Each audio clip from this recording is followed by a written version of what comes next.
This is Popular Front, a podcast focused on the niche details of modern warfare and underreported conflict with me, Jake Hanrahan.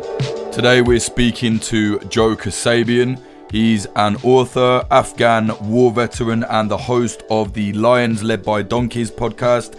He's also an Armenian. He currently lives in Armenia, and he's going to be talking to us about the situation where Azerbaijan in the last couple of days has launched what is an invasion of Armenia. Some people are calling it border clashes. They attacked many different areas on the eastern border of Armenia, and now they're actually inside Armenia proper, not in the disputed area, inside Armenia.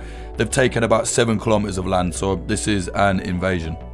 If you like what we're doing, support us at patreon.com/popularfront. September 12th, a couple days ago now, Azerbaijan launched a full-on attack all along the eastern border of Armenia. I just want to state as well, for anyone listening, this isn't Artsakh or Karabakh. This is Armenia proper. This is Armenia's sovereign border, which is recognized by pretty much every country on earth. This isn't a war over contested land. This is something completely different. Tell us what happened. Late night, September 12th, Azerbaijan starts attacking Armenia. Weirdly, the only country on earth that I'm aware of that does not recognize their international borders is Pakistan for some reason. Really? But yeah, they don't recognize Armenia as a country. Nobody's entirely sure why. They do love Turkey. That might be why. Yeah. They started shelling our military's position in the middle of the night, mostly with artillery, rocket systems, and drones, which they get from Turkey and Israel mostly. We don't know if there's Turkish pilots flying them this time. Last time there was also Israeli private military contractors flying them. It seems like this time is mostly Azerbaijan because their success was significantly less than it was last time. So it doesn't seem like they had a lot of help this time around. But it was mostly... Ideologically, they want to open the Zanzagor corridor, as they call it. The corridor is a land bridge that would connect Azerbaijan to their exclave in Nakhchivan, which is to the west of southern Armenia. And that is the kind of like an enclave that's as Azerbaijani, right? But then it's surrounded by Armenian land. Yeah, it's contained within Armenia. Yeah. It used to have an Armenian Armenian minority, but the war in the 90s, most of them were killed or driven from that area. But that's the thing that they've wanted ever since the end of the 2020 war, because they know that we militarily cannot defeat them. I don't think that's controversial for me to say at this point. I know a lot of Armenians probably don't want to hear that. I don't want to hear that either. But they started advancing. They made it. So the places they advanced in they were bombing civilian areas. They were bombing military areas. They bombed Russian peacekeeper areas, and they did the thing that Russians seem to be doing the best at these days, which is running. Yep. They did not help whatsoever. And then a ground invasion started, I believe, with the second day. They seem to have attempted a ground assault the morning after the indirect fire started. There's video of that attempt. I believe it was near Goris, and it failed. Mostly because, as more evidence, they didn't have quite as much international support as they did last time, because their soldiers clearly did not have night vision, because they attacked. They waited until the sun came up to attack, which they are very clearly were taken out. There's video of it. But they did advance, I believe, 5 kilometers towards the town of Jermukh, which is a resort town. It's been like a resort town since the Soviet times, like a sanatorium type deal.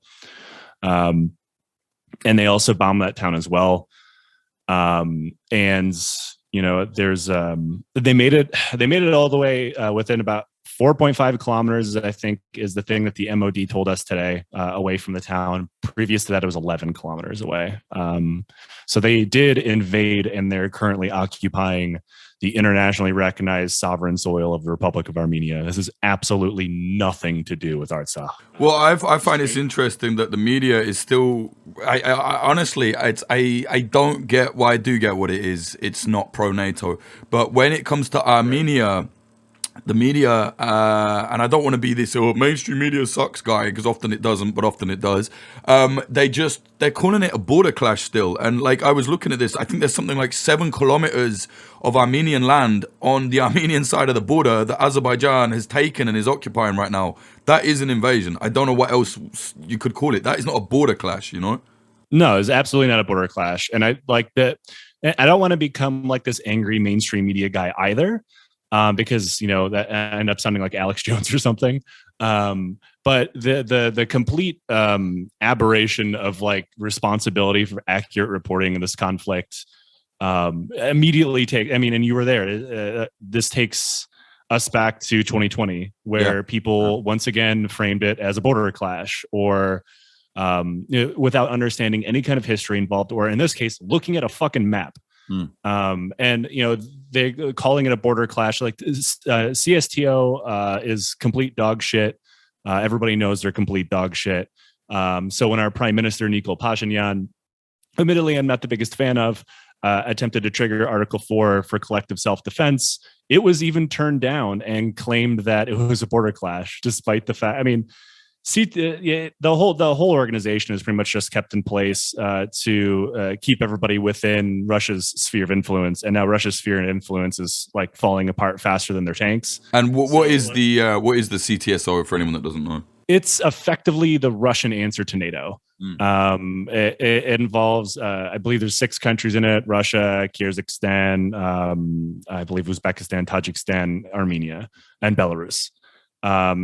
Clearly fucking military powerhouses. We weren't looking for a lot of help in the situation. I mean, granted, Azerbaijan is not exactly a top tier military either. If it wasn't for drones and Turkish help in 2020, the war probably would have ended like it did in 2016, which is another stalemate. But like literally any help, military supplies, anything. And Article 4 is, I believe, NATO has Article 5, which is virtually the exact same thing, which is like one member is attacked, all members are attacked.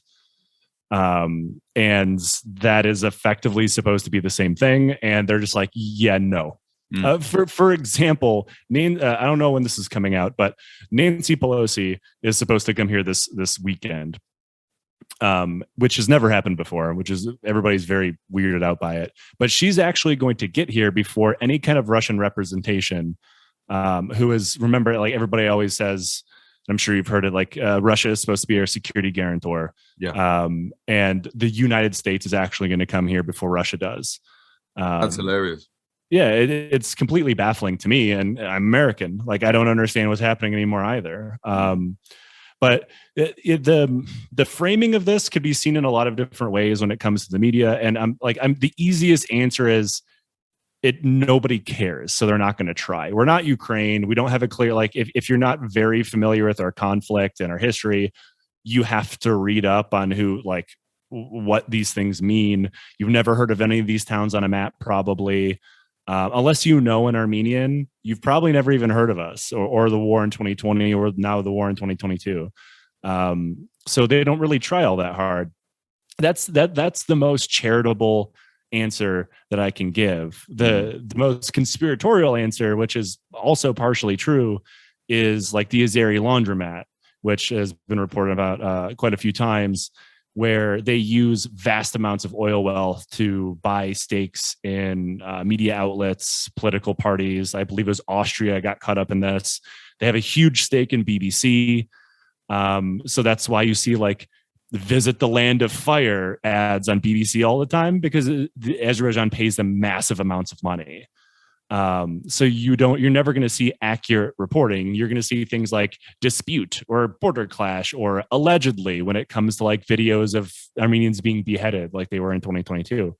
So you're not going to get the full news of what happened 2 years ago and like a critical analysis of what that means for us today. Like there is several kilometers of Armenian land that are currently occupied by a foreign power that can only be described charitably as genocidal. So anyone that is still alive within those lands needs to like run, or they're going to be murdered. But you'll never see that report on anywhere that's not written by someone that's either here or they're Armenian. So it'll immediately be discounted as like, having a side or whatever. One of the strangest things that I've seen is Azerbaijan will literally say, like, we want to genocide the Armenians, and they have what was literally a state-sponsored war crimes theme park for children to come to and throw things at racist effigies of Armenians. And if you say, like, that this happened, which it did, pro-NATO boys will be like, that's bias. Like, what? Saying what is actually, like, what the actual Azeri state itself has said, and with the irony is, these kind of, very, very pro-NATO, very EU people ignore the fact that the EU itself has said that the elections there are not free and fair. They ignore the fact that UNESCO is absolutely rife with corruption. Irina Bokova, the former head, her husband accepted 500,000 euros from Azerbaijan as, like, consulting fees. The next thing you know, they win a UNESCO medal. The president's wife, whatever she is, the vice president now, she gets a big powerful position at UNESCO, and it's like, come on, it's barefaced open corruption, and it stems all the way to the west. There are several EU politicians that were caught taking money from Azerbaijan for influence within the EU Parliament. They were caught doing it. The EU itself has reported on this, but if you say it, they're like, well, come on now. Like, what do you mean? Like, it's very strange. The disconnect that people have, and I need to preface this by saying, like, of course I support Ukraine's fight against Russia. Like, of course I fucking do. So I'm not brain dead. Yeah. Like, I recognize sitting in a country that's threatened, our national sovereignty and our very existence is threatened by our neighbors. Like, I recognize everybody's right to self-determination, existence, freedom, and liberty. Like, that's what Ukraine is fighting for, and that's what we're fighting for too. Armenia is the most democratic nation in the region, and if you expand that pretty much into the EU, we're significantly more free than Georgia, than Ukraine. We have significantly less corruption than any of these countries people now champion. But because we were forced into a lopsided treaty with our fucking former colonial power, we suddenly do not get sympathy. Like, the people that believe that Armenians truly want to be in this incredibly bad alliance with Russia, like, I don't know what the fuck to tell them. Like, we don't control our own borders because of the, like, if you come to the airport here, you might get a Russian customs guy. Russian soldiers control the border with Turkey. Russian soldiers control the border with Iran. Russian soldiers control the border with Azerbaijan for the most part. Russian soldiers control fucking Artsakh. Like, do you think that we wanted that? Like, to believe in the Maidan revolution as wanting people wanting to be free from this Russian grip, and then seeing our situation and not seeing the same fucking thing, like that you're the dumbest person on earth. I do not know what to tell them. But hey, man, you guys can't be memed very effectively on Twitter, so therefore you guys are not allowed sympathy. Sorry. Yeah, exactly. And it's like, we're being invaded by a hereditary fascist dictatorship that's flush with oil, that is friends with Putin as well. He's pictured yesterday in a room with him. Yeah, they were literally drinking together. Yeah, with the guy from Belarus and fucking Erdogan. Like, what? Yeah, like, and like, people don't understand our history because they don't want to. They want conflict and geopolitics to be a team sport because they need it to be so simple that they can understand it, rather than, like, in 2018 we had a revolution to effectively buck against Russian dominance, and it succeeded. It didn't end in horrible violence like Maidan. The guy resigned and left, and that's why we have our prime minister now. And I mean, yeah, we weren't as thorough as Ukraine was because it wasn't violent, and we did that on purpose. We didn't want it to turn into that because we can't win. We're not fucking stupid. Like Ukraine is a big country with a large population, a possibility for Western support and all of these other things, where Armenia has a population of maybe 3 million and nobody gives a fuck about us. We have nothing to offer them. We're not the breadbasket of Europe. We have no oil. We have no gas. Like, we have nothing. We have no strategic importance. So, like, people would just let us get crushed, evidenced by this fucking week. So like we have to play politics very carefully. If you look at how Armenia has been voting in regards to the war in Ukraine, they're incredibly neutral. We've never once voted in favor of it. We don't recognize like any of this shit that's going on now. We're still a member of the Council of Europe while Russia was expelled. It's people want this to be so simple and bite-sized, like everyone connected to Russia bad, when it's like, well, you recognize why Russia's invading Ukraine, but you can't recognize why we can't get rid of them. It baffles my and this leads them to support everybody who supports their side. So they're making fun songs about Bayraktars, which kill fucking children in this country. Yeah. A Bayraktar to an Armenian is a predator drone to a Pakistani or an Afghan. And you're making fucking songs about them. The irony is as well, you've got like these fucking like especially the problem. I mean, I hate to go on about this on Twitter. We will get into the conflict side of this definitely, but the thing is with Twitter, it actually does unfortunately drive quite a lot of attention to a war, and you've got this very like conflict Twitter, as I call it. It's very NATO bro, and basically I had one of them, like one of their main guys, like message me the other day. I was like, this is why I don't particularly have any trust in NATO when it comes to Armenia, and I posted a clip from our doc about Ghost of Karabakh about the Azeri laundromat. Like, that's investigative journalism that has been put on show, and one of their like conflict bro Twitter guys, actually, no, we're the conflict bros, allegedly. I forgot, they're the NATO bros. But they were like, oh, haha, like, yeah, well, you never trust NATO. And it's like, okay, so in the face of like facts and fucking actual investigative reporting from your fucking Tesla keyboard, you somehow know more about the conflict, and I'm the wrong guy for being like, hey, it's really bad that children are dying. And they're all like up the arse of like Orcs, who is like pro Erdogan, laughing at fucking predator drones in Artsakh when the Azerbaijani conflict was happening there last year or 2 years ago. It's very fucking twisted. It's extremely twisted. And I would argue this is what happens when you don't actually see the reality of a fucking smoldering corpse on the battlefield. It's very easy to just go ha ha ha. But yeah, I don't know. It is worry, and it's very strange that like a lot less attention is being brought to the Armenians on this. And it's some people are like, oh, forget about the internet. I will say that sometimes, but actually a lot of the internet stuff drives aid, and without that, you know, it's a big issue. And that's like we have no money. We're a poor country. We need to drive fun. I mean, it's just like, you know, how bad would Ukraine be doing right now if they didn't have all these fundraising drives and military support? Like, they have more money than us, but they would probably still be fucked. But we don't have anything. And like the thing that drives me insane, and like maybe there's people listening that they do fall into this camp. Like, I support NATO too, because I know what the other option is. Well, I'm glad we have it. Don't get me wrong, but it's not a football team. Of course, Armenia can never join NATO. Turkey's a member. We'll never get in. But like, and I'm not fucking stupid. And like the fact that like people are fine championing a country like Azerbaijan because they support Ukraine. Like, there has been bodies sent back from the war without their heads, with their eyes cut out, raped with knives. We haven't found hundreds of bodies yet because they burnt them. They still have hundreds of POWs in captivity when they're not murdering them. Like, that is who you're supporting. Like, I don't know how else clear. Like, you can go find the videos of them doing this. There's a reason why there is no evidence, zero, that any Armenians are still alive in the areas that they have captured. They're dead or they ran.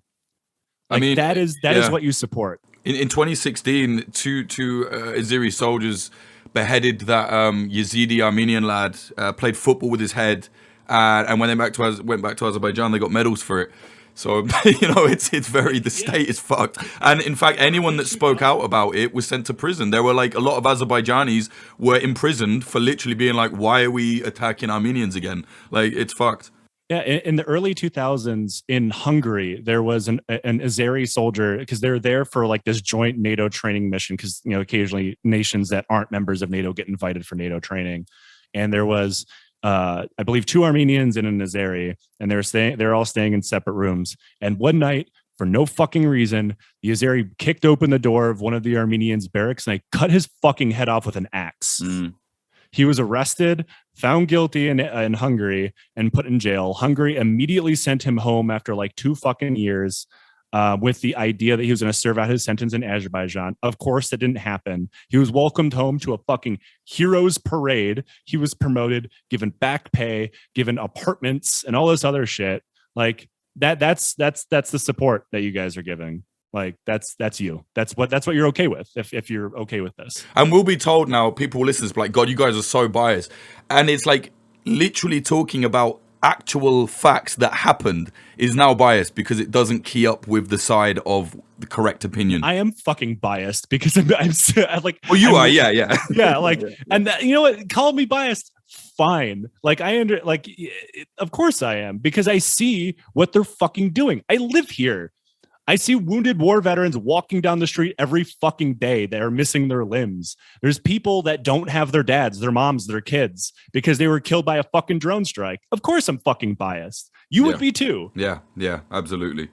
Let's talk about the conflict then. So they attacked the eastern border. Maybe give us an idea what actually happened, in what kind of form of attack. This wasn't just a couple shots over the top of a trench. This was very serious. It was sustained.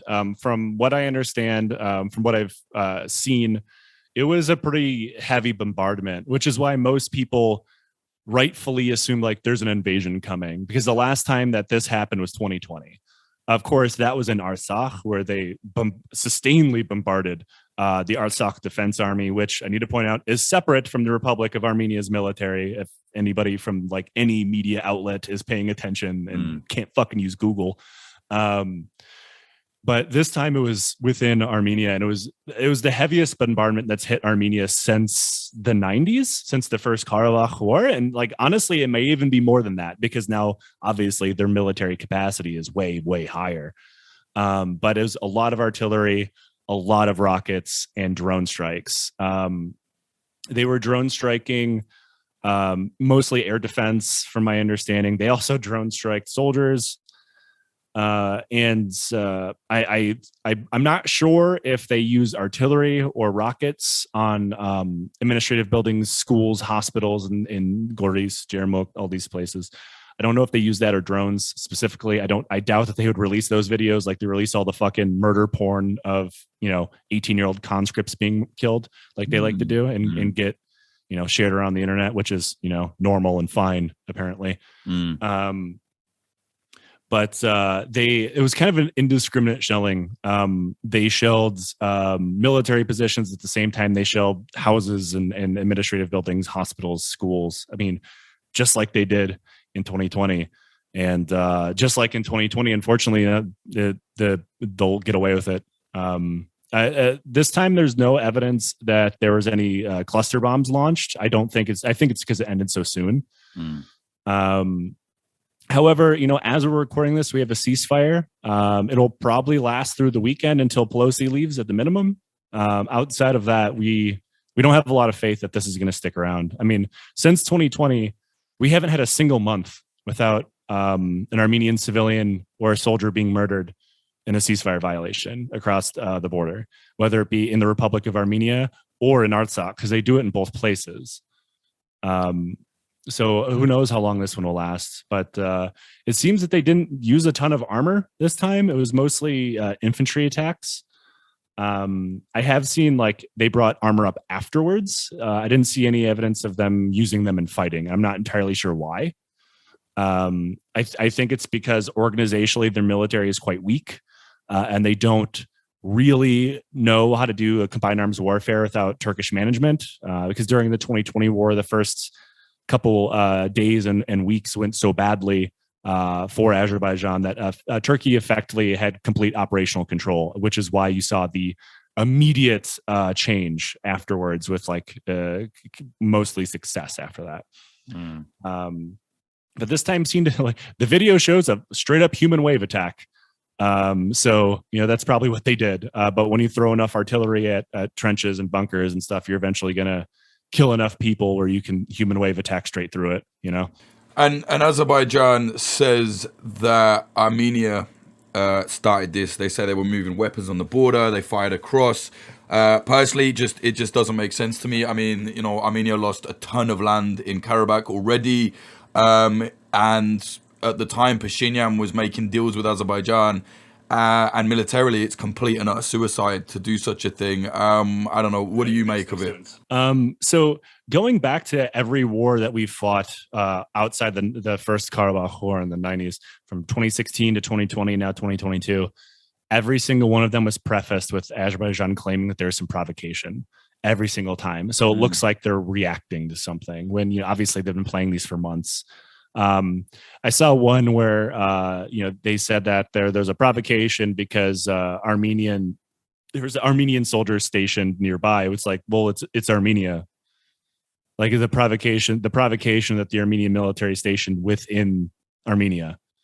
I mean, in reality, it doesn't really matter. The provocation is that we exist. Like this will not end.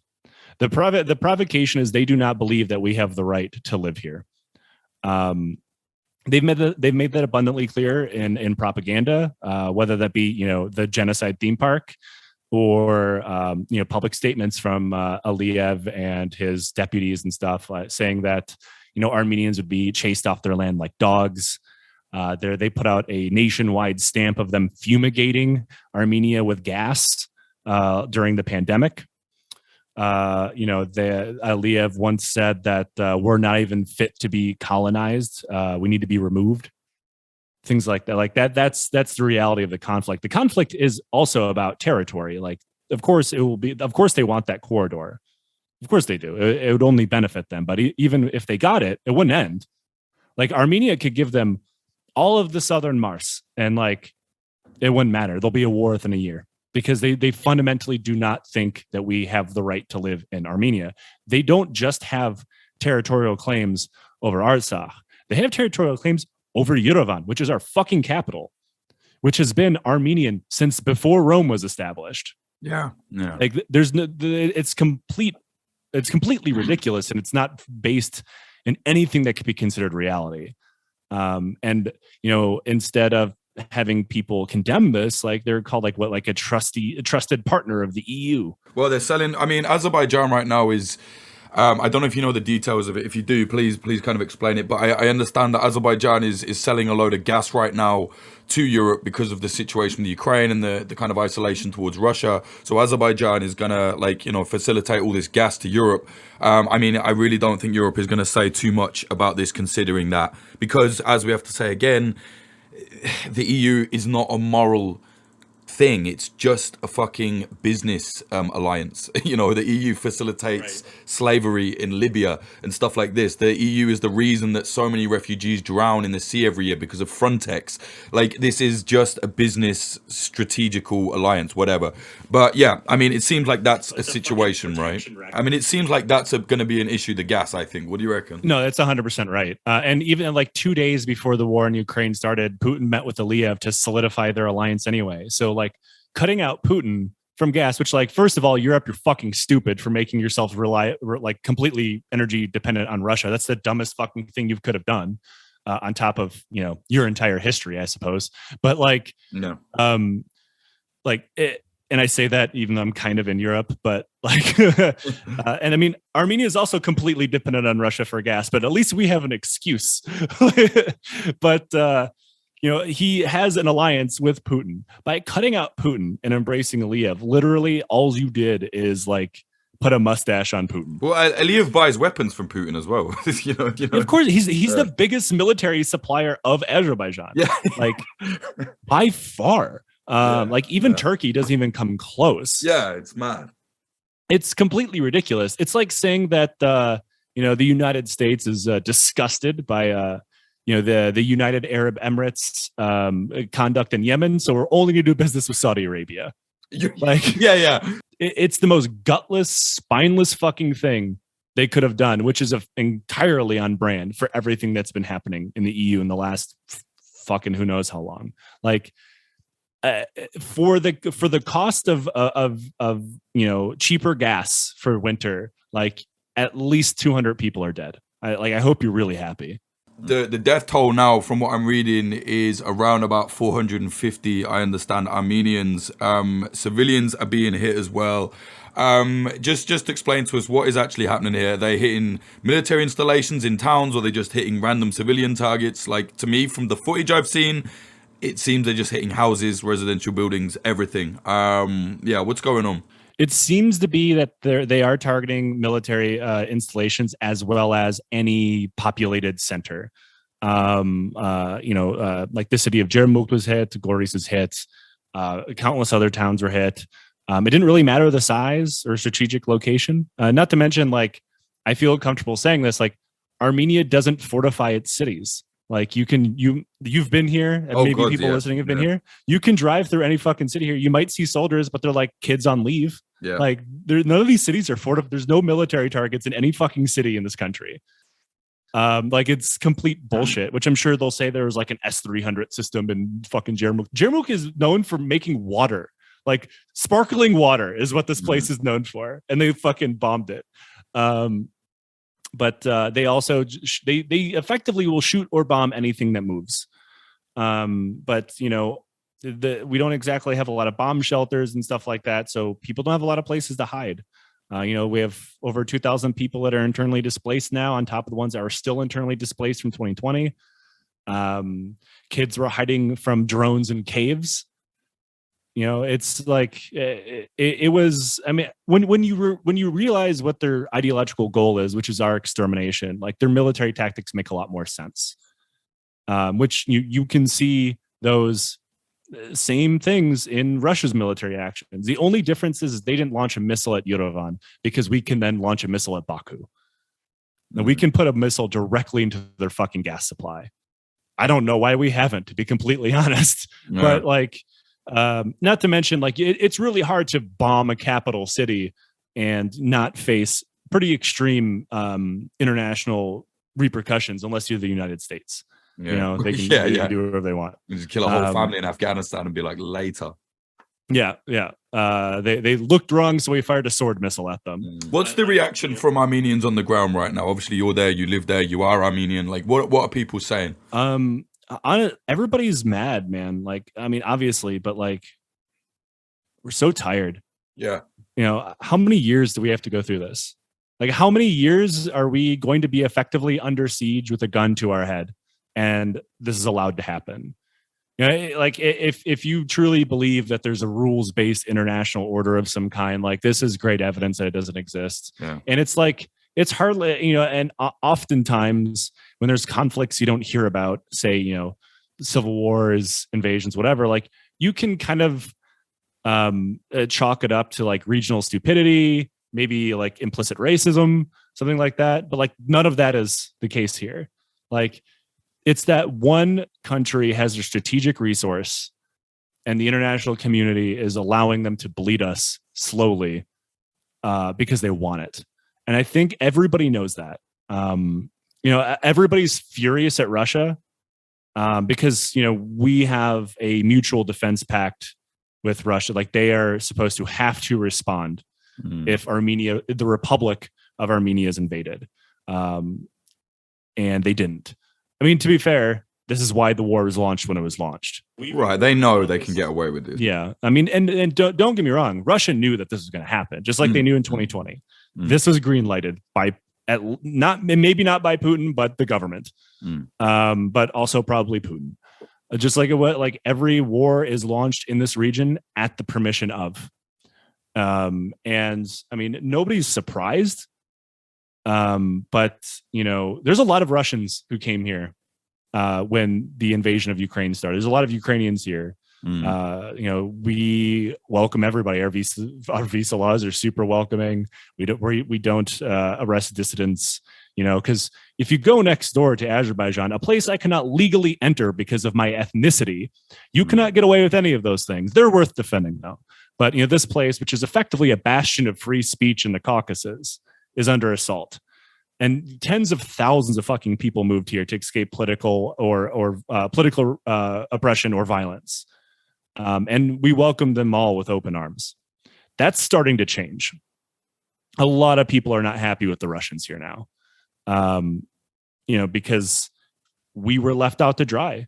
And like, it's what we've been worried about since Russia invaded Ukraine. The first thing I said when I looked down at my phone and I saw Russia was invading Ukraine, like, we're next. Yeah. We're fucking next. And it took longer than I thought it would, but it happened. Everybody knew it was coming. We just did not know when. We're tired. We're fucking pissed. And we don't know what to do. You know, people are fucking hopeless, man. Like, what can we do?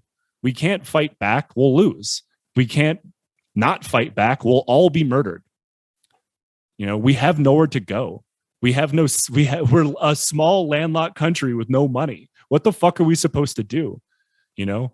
And, you know, we have conscription here. Everybody has to do 2 years between the ages of, I believe, 18 and 27. So every time this happens, it affects everybody. Everybody has someone in their family in the military. Everybody has a martyr in their family now. Everybody has a wounded veteran in their family. Everybody has a kid in their family now that's a little bit fucked up and can't adapt back to regular life anymore. And these are fucking children. And this is generational. You know, in 2020, over 4,000 Armenians died, and this is a small fucking place. And now it's every month after that, it's a few more, a few more, a few more, a few more, then 100 more, then 20 more, then 100 more. Like, this is the reality that we live in, is every fucking day more of us are going to die. And it's happening because the world is okay with it, because they have decided that we are not equal. We do not deserve protection. We are fine to be sacrificed so you can be warm in the fucking winter. That's how people feel. And you know what? Armenia used to be super fucking pro-EU. We voted to join the EU before Putin shit-canned it. We voted to start our process to go towards the EU until Russia forced us to back down, because what the fuck are we going to do? Fight them? Now, what do we have? Yeah. Our security guarantor will feed us into a buzzsaw because they're too busy getting their teeth kicked in by fucking javelins. And this fortress of democracy that we really wanted to join. We're culturally very close to Europe. But now, like, what hope is there? Like, you're fine with what's happening to us. Why would we want to be friends with you? Yeah. You know, it's an incredibly hopeless situation, and we don't know what to do. Our government is, you know, doing its best, but it's not good enough. But like, also, what other options do they have? We can't even buy weapons because no one will sell them to us. Like, it's fucking ridiculous. You put us in a political situation we cannot extricate ourselves out of. Right. Like, the world won't even give us what we need to defend ourselves. We don't need condolences and worries and, you know, strongly worded letters. We need fucking weapons. Yeah. We need bullets. We need bombs. We need drones. We need something to defend ourselves. Like, it's everybody's fundamental fucking human right of self-defense when they're being threatened, and we can't even get that. Like, there's two sides of this you can be on, right? Like, you can be abhorred by this and actively help us, or you consent to it. You cannot be neutral in this conflict, because being neutral is supporting it. If you're a European power, your money paid for those bombs. So you have to do something to make up for that, because those kids aren't coming back, you know? And it's people will not give us a way out politically. They won't give us a way out militarily. That only leaves me one fucking idea at the end of the day, is that if we were all dead tomorrow, they would not care.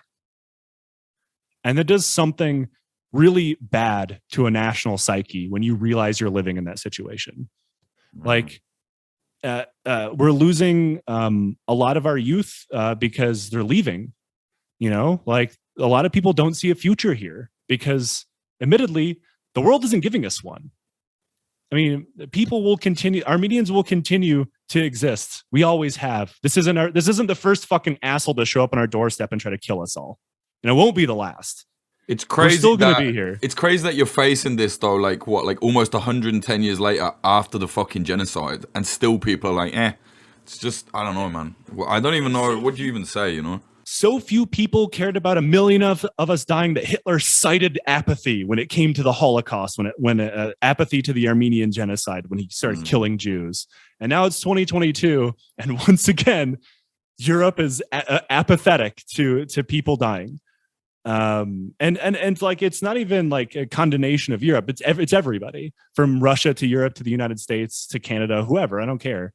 Fuck them all. You've done nothing for us. No.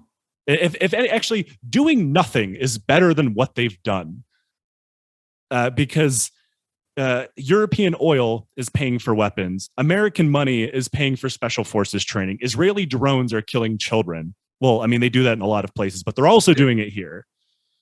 You know, by actually doing nothing is a better outcome than what they're currently doing. And like, so many little things that could be done to make this better. First and foremost, Azerbaijan should be sanctioned just as hard as Russia is. Like, that should be fucking unquestioned.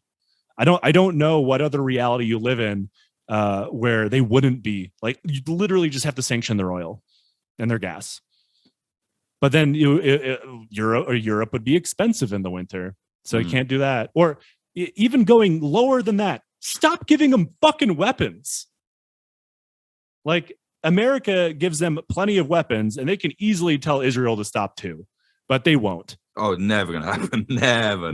Of course it won't. Yeah. I mean, the U.S. still gives fucking weapons to Saudi Arabia to genocide Yemen. Like, why the fuck would they care about us? Britain's the same. We're like absolutely up the arse of Saudi Arabia, and then on the other hand talking about authoritarianism of Russia, which, yeah, obviously fuck the authoritarianism of Russia, but then how can you say that with a straight face and be like, but actually we like, you know, give millions to Saudi Arabia every year? It's like, I get it, it's strategic alliances and whatever, and these people are scum, but it's like, at least an honest enemy is better than like this fake shit, you know what I mean? Yeah, I mean, at least be fucking out. Like, if you're gonna say like, look, I would support you, but I really got to keep like utility bills down this winter, I would still fucking hate you, and I hope to see your house on CNN one day. But at least you're honest. Yeah, exactly right. Yeah.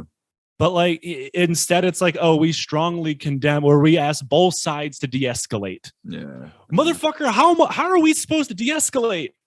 You can't de-escalate self-defense, you stupid motherfucker. Like, they're in our country. 7 kilometers of land, but you guys have got to de-escalate as well. Armenia's fucking tiny on the map already. Like, you come 7 kilometers into our country, you're 2 hours away from our fucking capital.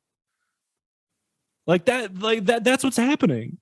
And instead, you like, somehow, shockingly, the US actually came out in support of us vaguely. And I'm not going to fucking lie to myself here and say, oh, wow, maybe diplomacy between Armenia and America is going to warm up. It's just because they can stick a thumb in Russia's eye. Yeah. Because this is Russia's backyard, and they're leaving it to fucking rot.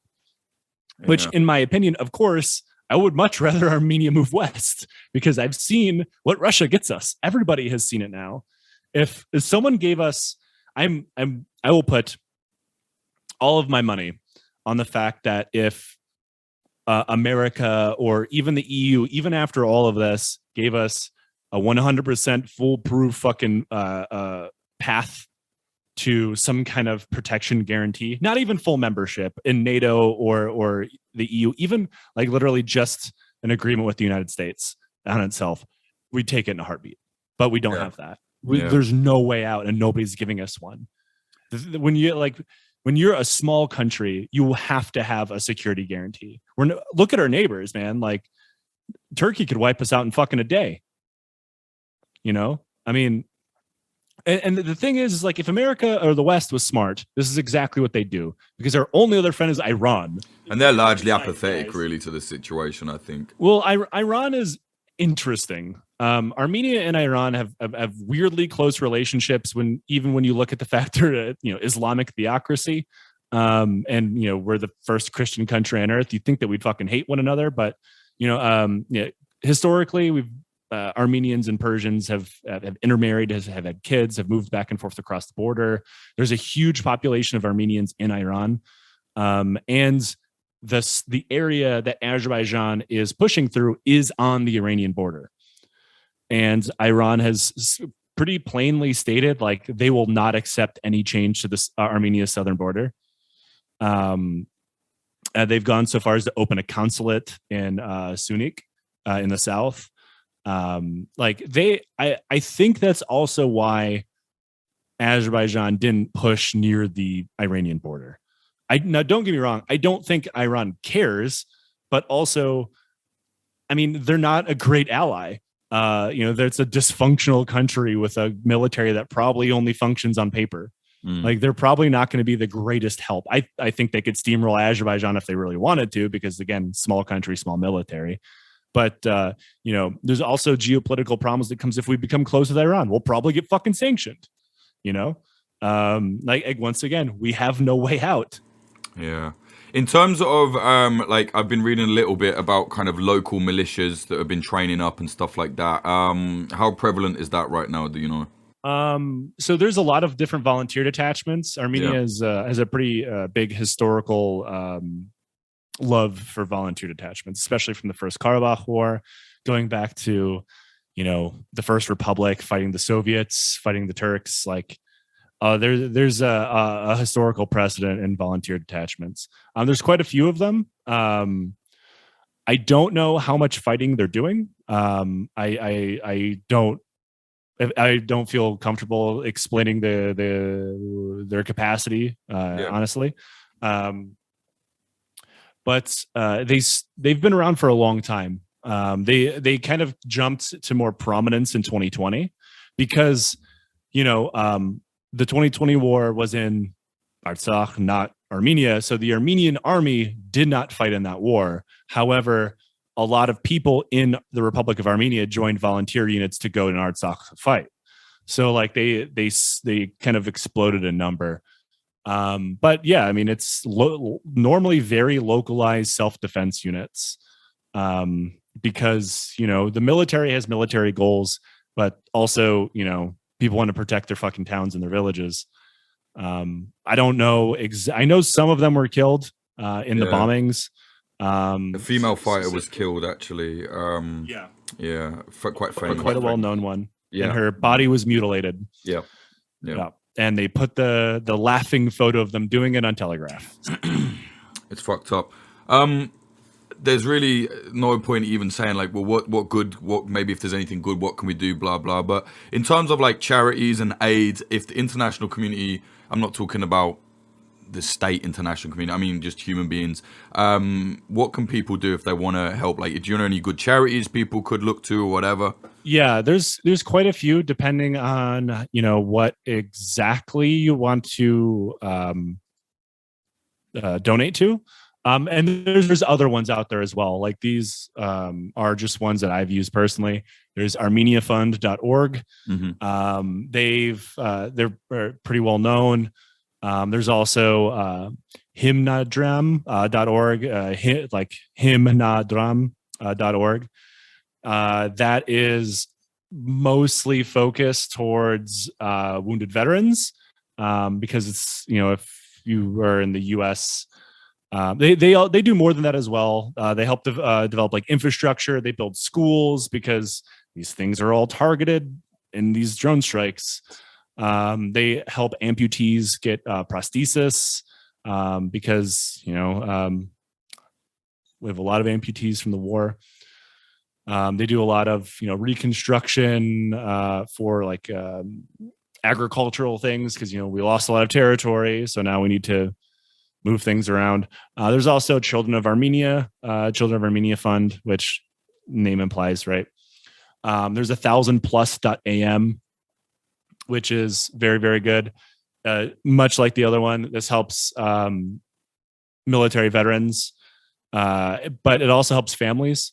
For a lot of in the rural areas, a lot of the conscripts are also the breadwinners for their family.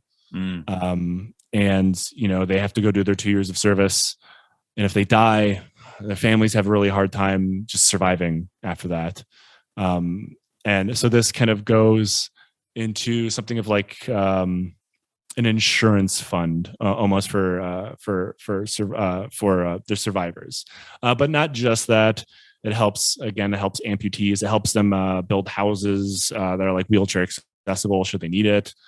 But there's also like just the plain old Red Cross of Armenia. There's the Halo Trust, which helps demine some of our territory. But there's a lot of good charities out there that people can check out. I can't possibly list them all, but it's money that's desperately needed for things that have happened, things that are happening now, and things that will almost certainly happen soon. We can't possibly have enough. Yeah. Also, I would the Narragatsy, the Art Institute, they were doing really good work when I was in Karabakh. They're basically, the fucking Art Institute had to go and give proper winter boots and stuff to the soldiers because the government wasn't providing it properly. But I know they're taking donations now as well. So if anyone wants that, so it's narragatsy.org, NAREGATSI.org. They're also a really good, trustworthy one. Joe, is there anything else you want to say before we go? I've gotten a lot of people messaging me, asking me how they can help. And I just want to thank everybody. I don't know. I don't know how you can help, unfortunately. I don't think petitioning your Congress people is going to do anything. Oh, God. I don't know, but I would just like to thank everybody. If you want to do that, cool. I just don't know if it'll fucking do anything anymore. But I'd just like to, for the small amount of people out there who care, I'd like to thank them. All right, bro. Good luck out there. I really hope things change, but it doesn't look good, I'll be honest, as we both know. But good luck out there, man. And be in touch if you need anything. Thank you.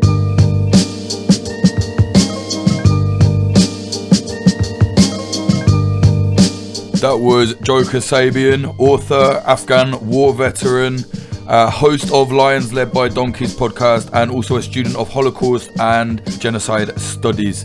Very good lad. Obviously, he's very passionate about this, very upset about the situation. Really appreciate him coming on and being honest with us about it all. Follow him at JKass, KASS 99 on Twitter. If you want to support us, if you like what we're doing, please do consider signing up to our Patreon. There's a lot of bonus content on there, bonus episodes, extra video content, access to the community Discord. There's a whole series on there, a video series kind of explaining what people have to do or what they should or shouldn't do if they want to be a war reporter or a reporter or whatever. There's lots on there. Patreon.com/popularfront. We are entirely independent, completely grassroots, so if you want to sign up there, we would much appreciate it. Thank you to our sponsors today. They are Oracle Coffee Shop in Portland, Oregon, USA. They're an independent coffee business selling only fair trade products. See them at 3875 South West Bond Avenue, 97239. Also, thank you to Grindcore House, a pair of independent coffee shops in Philadelphia, USA. One in South, one in West. Find them on socials at Grindcore House. Lastly, thank you to Propagandopolis, an outlet selling and writing about historical conflict propaganda from around the world. You can buy prints at propagandopolis.com. Use the promo code POPULARFRONT10 for 10% off. Also, if you want to support Popular Front and look cool while you're doing it, go to popularfront.shop. We're selling t-shirts, the embroidered patch is back in stock, hats, all sorts of stuff there, coat, jumper, hoodie, everything. Cool designs as well. They're not some bullshit like, oh, let's just put the logo on everything, blah blah. Like, there's a lot of cool stuff there. We spend a lot of time making sure that the merch is cool and it looks good. popularfront.shop. Also, the collectible audio cassette tape of Sam Black's music. This is music you're listening to right now. Sam Black does all of our music, or 99% of it. The collectible tape, it looks cool as fuck. It's out now. I think there's like 20 left or something. So if you want one, popularfront.shop, get it. We will not be doing a reprint or a rerun. If you're waiting for yours still, bear in mind from the UK we have a strike, the postal worker strike, which I personally support. Good for them. But right now it's making things a little bit harder to get anything in and out of the country. But yeah, it's coming. Don't worry, it's en route. If you want to follow us on social media, Instagram at popular.front. Twitter is at popularfront_. YouTube just /popularfront. We're on TikTok now at popular.front again there. TikTok is a fucking hell app, and we're just getting flagged every single day, but we've been putting up like clips on there from our docs. We're trying to kind of funnel people back to the YouTube because we're being censored heavily on YouTube right now, because that's what YouTube does. It's awful, it's shitty. We're struggling to kind of match the momentum at which Popular Front is growing versus the monetary income that we can get, because we are independent, we don't accept corporate investment. It's hard to keep it up. So, you know, if you do want to support us, patreon.com/Popular Front, we'd very much appreciate it. Thank you to Ian Faris, recently donated to us via popularfront.co/support. There's a kind of like a, you know, singular individual donation button there if you want to donate to us or whatever. Much appreciated if you do. Music in this episode, the intro was by Home, and the outro, as always, was by Sam Black. If you want to see Sam's music, go to samblackpf.com or look him up on Spotify. His artist name on there is Sam Black PF. We'll be adding a lot more of his music to there soon. I've just been like mad busy to do it. So yeah, we'll get that done soon. Thank you very much to our high tier Patreons. They are VS, Brian R, Even Pank, Bradley Hope, Wizard Actual, Claire Hoffbauer, Benjamin Topper, Chongus Bongwater, Elijah Finley, Siddhartha O, Cameron Collins, Q Loves Cake Farts, Nicholas Blomberg, Matthew Diffley, Jane Millichip, Claire, Liana, Sean, Christianovich, NTHG, Arturo Raphael Macias, Ethan Zwick, Champagne Anarchist, Lisa Middlefart, David McManus, Tom Petrie, James Leons, Lisa Milgram, Bradley Davies, No Dogs No Hamsters, Brendan Crave, B, Drift, RX, Tiki Lover, Cherry, Ben Marshall, Dallas Dunn, Shikhar Gupta, LD50 Seattle the Band, K Glitter Vulcan, Bethany Swoveland, Adam H, Derivative Fool, Barla Water, Larson 8669, Ivan Julian, I think it is, Bjorn Kirsten, Diamond Steen, Michael O'Connor, Jack Doherty, Nicholas Butter, JD, Jav, Ian Frois, James Cully, Tynan Daly, Ethan, Shanklin the Painter, Fitz Madrid, Ed Coulthard, Mike Barone, Ben, Liam Williams, Degenerate Zero Alpha, Giorgio Arani, D R, Amy R, Rubicon, Frank Austin, Amelia Me, Christina Ravetti, Freya Northman, Noah, Andrew Hurley, Avida Provost, Brian McLaughlin, Tom Lochrin, Young Wasabi, Tony Bin, Adam Bergsnyder, JL, Stephen Davila, Dan Dunham, Fletcher, Chad Walker, Diana Gorvanek, Lawrence Abrahams, Pete McCormick from What Bitcoin Did, Christopher Martin, Ryan Sandercock, and Moritz Zumbul. Thank you all so much. Really do appreciate all the support. If you want to support us, again, patreon.com/popularfront or go to popularfront.co/support. And if you want a list of all our links and everything, I've made popularfront.cc. It's essentially a redirect to the link tree, but yeah, you'll get it all there. Thanks for supporting.